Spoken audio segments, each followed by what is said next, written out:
کہ ظہور سے پہلے ایک تو توجہ رہے کہ ایران میں بہت اہم واقعات ہوں گے، اور عراق میں، اور بربادی کے اعتبار سے شام میں، اور شام سے مراد فقط یہ شام نہیں ہے کہ جس کو آج کل شام کہا جاتا ہے، بلکہ شام سے مراد ہے یہ پورا علاقہ کہ جس میں اردن بھی شامل ہے، فلسطین بھی شامل ہے، اور لبنان بھی شامل ہے۔ سب شام تھے اس زمانے میں، یا شامات، اور اب گو کہ یہ ڈیوائیڈ ہو گئے، لیکن پہلے یہ ایک تھا سب۔ تو ان ہر جگہ پر رد و بدل ہوگا، اور یہ جو علامتیں ہیں اس کا کچھ تعلق عام دنیاوی معاشرے سے بھی ہے، اقتصادی دنیا سے بھی ہے، سیاسی دنیا سے بھی ہے، اور ملکوں کے اعتبار سے بھی اس کو ڈیوائیڈ کیا جا سکتا ہے۔ تو ایک ملک کے بارے میں کل ہم نے توجہ دلائی تھی کہ وہ علامتیں کہ جن کا تعلق عراق سے، ایران سے، شام سے تو اچھی خاصی ظاہر ہو رہی ہیں۔ اب ممکن ہے کہ یہی وہ علامتیں ہوں کہ جن کے بعد امام زمان علیہ السلام کا ظہور ہوگا۔ ممکن ہے کہ یہ معاملہ بھی اور آگے تک چلے، 100 سال 200 سال۔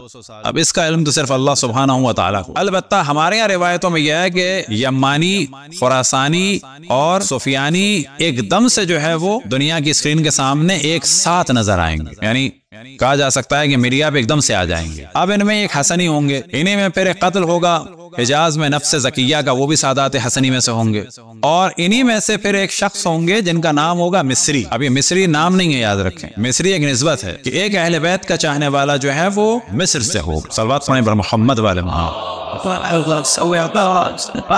اب یہاں مصر کے بارے میں مختلف روایات کو جو ہے ہم ایک کر کے بیان کرتے رہتے ہیں۔ تو اس میں سب سے پہلا موضوع تو یہ ہے یخرج قبل سفیانی مصری و یمانی، کہ سفیانی سے پہلے جو ہے وہ، یہاں پہ یخرجو سے کیا مراد ہے؟ قیام کرے گا، ایک انقلاب لائے گا، ایک اپنی آواز اٹھائے گا، یا یہ کہ جو ماڈرن میڈیا ہے اس کے سامنے ایک دم سے جو ہے وہ خبروں میں آ جائے گا۔ کون؟ ایک تو مصری آئے گا، ایک یمانی آئے گا۔ تو یمن کی کیفیت تو آپ دیکھ رہے ہیں، مصر کی کیفیت جو ہے ممکن ایک دم سے بدلے۔ اب یہ ایک دم سے بدلنے کا کیا ہم جانتے ہیں؟ اس وقت مصر میں انتہائی شدید قسم کا کلیش ہو رہا ہے، سلفی پیسہ لگا رہے ہیں، اور جو اہل سنت ہیں وہ ان کے پریشر میں نہیں آ رہے ہیں۔ حتیٰ جو وہاں کے شیخ ہیں ان سے جب کچھ عرصے پہلے سوال بھی کیا گیا کہ شیعہ سنی انہوں نے کیا فرق پڑتا ہے، انہوں نے کہا کہ وہ کیا شیعہ مسلمان ہے؟ کہ جی بالکل مسلمان ہے۔ کہ وہ صحابہ کو نہیں مانتے؟ نہیں، صحابہ کو ماننا کوئی اسلام میں ضروری نہیں ہے۔ بڑے اچھے جواب دیے انہوں نے، تو بڑا زوردار۔ ممکن ہے کوئی ایک بڑا واقعہ ہو جس کے بعد ایک دم سے جامع الازہر میں چینج آئے، ایک دم سے وہاں کے علماء میں چینج آئے، ایک دن کے اندر وہ کھڑے ہو جائیں کہ بہت ہو گئی، بہت اہل بیت پہ ظلم ہو گیا۔ بالکل ایسے ہی جیسے مفتی اعظم شام نے کہا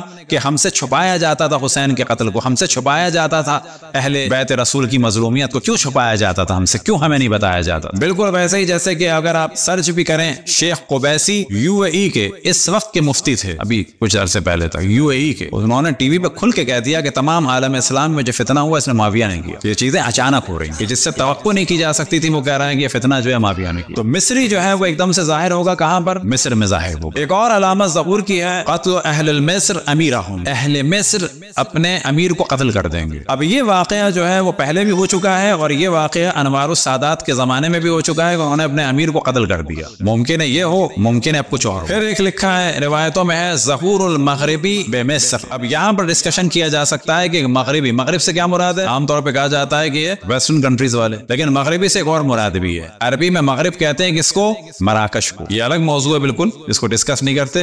مراکش میں بھی اللہ کا شکر ہے بڑی تیزی سے شیعت پھیل رہی ہے۔ خود اس وقت امریکہ میں اچھے خاصے جو اس وقت مناظرے کرنے والے ہیں وہ مراکشی ہیں جوان، اور افسوس کی بات یہ ہے کہ سید اہل بیت کا دفاع نہ کریں، فقط انہی میں لگے رہیں کہ ہم نقوی ہیں، جعفری ہیں، تقوی ہیں، ہائے بیلا بائے بیلا، نجیب الطرفین لڑکی چاہیے، لیکن شرط یہ ہے کہ بے پردہ ہو، نہ مناظرہ، نہ اہل بیت کا دفاع، نہ علم دین میں، فقط تختی لگانے کے لیے، کارڈ میں لکھنے کے لیے کہ ہم تقوی ہیں، نقوی ہیں، عابدی ہیں، جعفری ہیں۔ جو بھی نقوی، تقوی، عابدی، جعفری، زیدی لکھتا ہے، یاد رکھیں اس کی ذمہ داری کہیں زیادہ، وہ لکھ کے بچ نہیں جاتا، وہ لکھ کے زیادہ پھنس جاتا ہے اللہ سبحانہ و تعالیٰ کی بارگاہ میں، کیونکہ وہ اپنے آپ کو سید کہہ رہا ہے۔ تو سیدوں پہ زیادہ ذمہ داری اہل بیت کے دفاع کی۔ سید علم دین پڑھنے کو تیار نہیں ہے، سید خمس دینے کو تیار نہیں ہے، سید پردے والی محفل برپا کرنے کو تیار نہیں ہے، سید لڑکے سیدانی سے شادی کی شرط لگا رہے ہیں کہ وہ پردہ نہ کرتی ہو تو کر لیں گے، اور اگر اب تک کرتی ہے تو کوئی بات نہیں، ہم نے معاف، اب نہ کرے۔ سیدوں کی جانے زیادہ ذمہ داری ہے۔ یہ تقوی، نقوی، عابدی، جعفری، زیدی، یہ وہ، ان کی سب سے زیادہ پکڑ ہوگی۔ صلوات پڑھیں بر محمد والا۔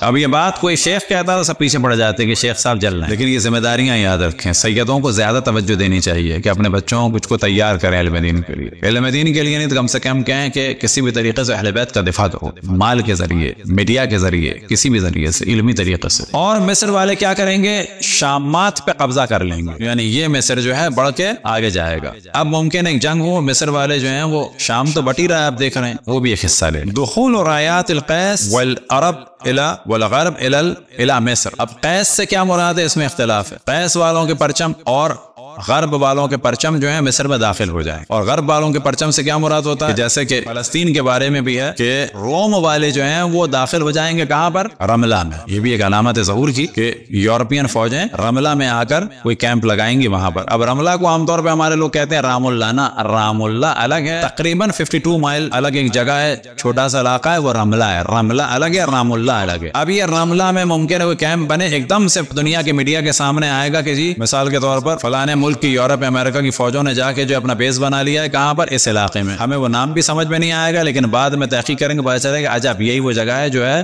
رملہ۔ صلوات پڑھیں بر محمد والے محمد۔ اسی طرح سے روایتوں میں نقل ہوا یخرج الیہ النجباء من مصر، یہ بڑی اہم چیز ہے، مصری تو ہے ہی، لیکن امام زمان علیہ السلام کے لیے جو نجبا کس کی جمع ہے؟ نجیب۔ نجیب کے کیا معنی ہے؟ پاک اور پاکیزہ لوگ جو ہیں مصر سے نکلیں گے امام زمان علیہ السلام کی نصرت کے لیے۔ پاک لوگ ہوں گے جو مصر سے نکلیں گے، کس کے لیے؟ امام زمان علیہ السلام کی نصرت کے لیے۔ اب یہ کیا ہوگا یاد رکھیں، اس تحریک کی جو بنیاد ہے ہر جگہ وہ ہے جہاں فضائل اہل بیت ہوتے ہیں۔ جب تک آپ اصل شیعت کو کلیئر نہیں کریں گے کچھ نہیں ہو سکتا۔ بہت سارے حتی بعض علماء بات کرتے ہیں کہ جی اہل بیت کے دفاع کے علاوہ، تاریخ کے علاوہ، مناظرے کے علاوہ وہ چاہ رہے ہیں کہ شیعہ ڈیولپ کر لیں، وہ شیعہ ایسے بنیں گے کہ نماز پڑھ لیں گے، روزہ رکھ لیں گے، ایک کوئی وہابی آ کے جھٹکا لگائے گا ٹھک سے ادھر چلے جائیں گے۔ ایسے شیعہ نہیں چاہیے۔ شیعہ ایسے کہ جو غیرت والے ہوں ائمہ کے، اس نماز کی کوئی ہم وہ نہیں کر رہے، نماز واجب ہے۔ ایسا شیعہ کہ جس کا عقیدہ مضبوط نہ ہو، ایک جھٹکے میں ادھر سے ادھر چلا جائے۔ ایسا شیعہ کہ جس کے سامنے کہا جائے اہل بیت اور غیر اہل بیت میں فرق نہیں ہے، زیادہ بات نہ کرو، وہ کہیں بات تو صحیح ہے، تو سمجھیں کہ اس کا پردہ اور نماز اور روزہ سب ایک دن برباد ہو جائے گا۔ ہر جگہ جہاں بھی کام ہوا ہے اس طریقے سے ہوا ہے کہ اہل بیت کے لیے جو ہے دل میں شدت ہونی چاہیے، ایک جذبات ہونے چاہیے، نہیں کوئی اہل بیت کا مقابلہ نہیں ہے، اور یہ کوئی تعصب کی بات نہیں ہے۔ اہل بیت کا مقابلہ مقایسہ کسی سے بھی نہیں ہے، کوئی اہل بیت کے برابر نہیں ہے۔ اور بالکل تقریباً اسی موضوع کی روایت جو بعض جگہ بیان ہوئی،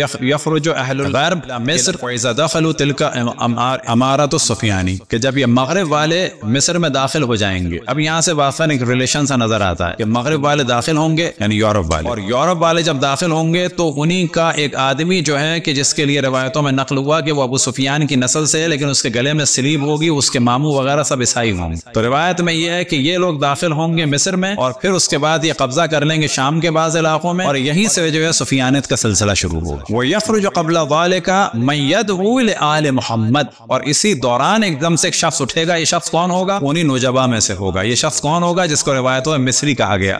یہ شخص کون ہوگا؟ جو دعوت دے گا لوگوں کو آل محمد کی جانب، یعنی مصر میں ایک دم سے آپ دیکھیں گے کہ مسئلہ ہوگا، ایک دم سے ٹی وی پہ بحث ہوگی، میڈیا پہ بحث ہوگی، آل محمد پہ ظلم ہوا، آل محمد پہ ظلم ہوا، اہل بیت کا تم لوگ ساتھ کیوں نہیں دیتے، اہل بیت پہ ظلم ہوا، ایک دم سے تحریک چلے گی، اور اس کے ساتھ بہت سارے لوگ ہوں گے کہ جو نوجبا ہوں گے، پاک اور پاکیزہ ہوں گے، اور تحریک چلے گی کس کی جانب؟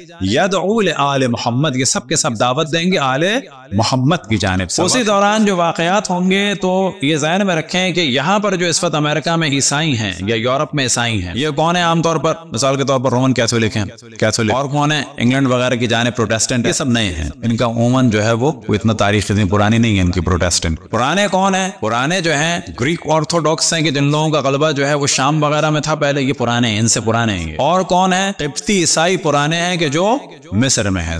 اور قبطی عیسائیوں کے بارے میں بیان ہوا کہ یہ لوگ بھی جو ہے پاور میں آئیں گے، کیا کریں گے؟ غلبۃ القبط علی اطراف مصر، کہ جو قبطی عیسائی ہیں وہ بھی اٹھیں گے اور مصر کے جو کونے کے بعض علاقے ہیں ان پہ قبضہ کر لیں۔ تو ایک تحریک بالکل ایسے ہی جیسے کہ عیسائیوں کے سپورٹ میں یورپ امریکہ نے سپورٹ کیا مصر کے عیسائیوں کو، اور سوڈان کے عیسائیوں کو، اور آپ کو جانتے ہیں سوڈان کو ڈیوائیڈ کیا، بعض حصوں پہ ان کا قبضہ ہو گیا۔ گیا. بالکل ایسی ایک تحریک اٹھے گی کہ جو قبطی ہیں یہ لوگ اٹھیں گے اور جو اطراف مصر ہیں, مصر کے پاس کون ہے, ابھی اطراف مصر میں سے ممکن ہے سازش کر کے اس علاقے کو لے لیں کہ جو مل رہا ہے کس سے, اسرائیل سے. ادھر سے بھی سپورٹ ہوگی, تم آ جاؤ ہم تم کو حکومت دیتے ہیں. ادھر سے بھی سپورٹ ہوگی, چلو جی عیسائیوں کی حکومت ہو جائے گی, اور یہاں سے یہ چھوٹا ملک جو ہے یہ سیف ہو جائے گا. تو قبطی کنٹرول کر لیں گے مصر کے کونوں کے بعض علاقوں کو. اور وہ کونے کے بعض علاقے کیا ہو سکتے ہیں؟ بظاہر ممکن ہے کہ یہ ہو تاکہ جھنجٹ ہی ختم ہو کہ ہر تھوڑے دن کے بعد مصر سے معاہدہ کیا جائے, نہ یہ جھنجٹ رہے نہ دوبارہ کوئی کیمپ ڈیوس معاہدہ ہو. ممکن ہے کہ اطراف کون سا ہوگا, یہ طرف یعنی کونا. بظاہر یہ لگتا ہے کہ جب سازش ہوگی تو اس والے پورے ریجن کو وہ اپنی سرحد کو سنبھالنے کے لیے یہ والا حصہ قبطیوں کے حوالے کر دیں گے اور ان کو پاور دی جائے. پھر امام زمان علیہ السلام کے بارے میں بیان ہوا کہ امام جو ہیں وہ خود مصر جائیں گے, ثم یسیر الی مصر فیسعد منبرہ فیخطب الناس, کہ امام زمان علیہ السلام جو ہے وہ مصر جائیں گے اور وہاں منبر پہ جا کے تمام لوگوں سے خطاب فرمائیں گے. اور اسی وجہ سے کہا جاتا ہے کہ مصر ظہور سے پہلے جو بہت اہم کردار ادا کرے گا. کس کے اعتبار سے؟ ایک مصری شخص ہوگا, اس کے ساتھ کون ہوں گے؟ نوجبا ہوں گے, یعنی پاکیزہ لوگ ہوں گے, اور ان کا جو اصل کام ہوگا وہ کیا ہوگا؟